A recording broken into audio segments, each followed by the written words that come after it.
हर कहानी का एक अंत होता है, लेकिन the art of reading mind की कहानी का अंत एक नई शुरुआत है।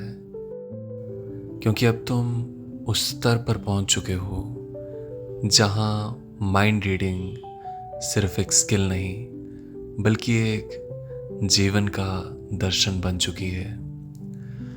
आज का ये आखिरी अध्याय, mastering the art of reading mind, तुम्हें उस सफ़र पे ले जाएगा जहां मन, चेतना और ऊर्जा एक हो जाती है। पिछले 6 एपिसोड में तुमने बहुत कुछ सीखा। किसी की बॉडी लैंग्वेज को समझना, आंखों की भाषा को पढ़ना, आवाज़ के उतार चढ़ाव से भावनाओं को पकड़ना और सबसे ज़रूरी, अपने इंट्यूशंस पर भरोसा करना। लेकिन असली मास्टरी तब आती है जब तुम इन सब को एक साथ यूज करना सीख जाते हो। Step 1, mind synchronization. जब तुम्हारा मन और सामने वाले का मन एक तरंग हो जाए। हर इंसान एक एनर्जी फील्ड है। जब तुम किसी से बात करते हो तो तुम्हारे वर्ड से ज्यादा तुम्हारी फ्रीक्वेंसी असर डालती है। इसलिए अगर तुम किसी के मन को पढ़ना चाहते हो तो पहले अपना मन शांत करो। एक शांत मन दूसरे के मन की तरंगों को साफ साफ पकड़ सकता है। इसके लिए कोशिश करो कि तुम रोज 10 मिनट डीप ब्रीदिंग मेडिटेशन करो। सांस अंदर, अवेयरनेस अंदर, सांस बाहर, ईगो बाहर। धीरे धीरे तुम्हें लोगों की एनर्जी महसूस होने लगेगी। Step 2, observe without judgment. Mind reader कभी किसी को जज नहीं करता, वो सिर्फ ऑब्जर्व करता है। जब तुम किसी के चेहरे, हाव भाव या शब्दों को देखने लगो तो निष्पक्ष होकर देखो।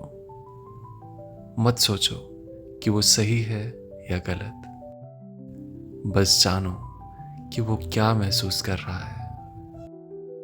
Step 3, connect heart to heart. Mind reading का अल्टीमेट लेवल तब आता है जब तुम दिल से कनेक्ट करते हो, क्योंकि मन की गहराई तक पहुंचने का रास्ता हमेशा दिल से होकर गुजरता है। जब तुम किसी को जेन्युइनली सुनते हो, एम्पैथिकली महसूस करते हो, तो उनका सबकॉन्शियस माइंड तुम्हारे सामने खुल जाता है। Empathy is not a weakness, it's a highest form of intelligence. तो अब तुमने वो कला सीख ली है जो बहुतों को समझ नहीं आती। माइंड रीडिंग सिर्फ किसी का चेहरा, आवाज या आंखों को पढ़ना नहीं, ये मानव आत्मा को महसूस करना है। अब जब तुम किसी से मिलो तो उसे सुनो, देखो नहीं, महसूस करो, क्योंकि मन की भाषा शब्दों से परे है। किसी का मन पढ़ना कभी भी सिर्फ एक कौशल नहीं था, ये हमेशा से एक जिम्मेदारी थी।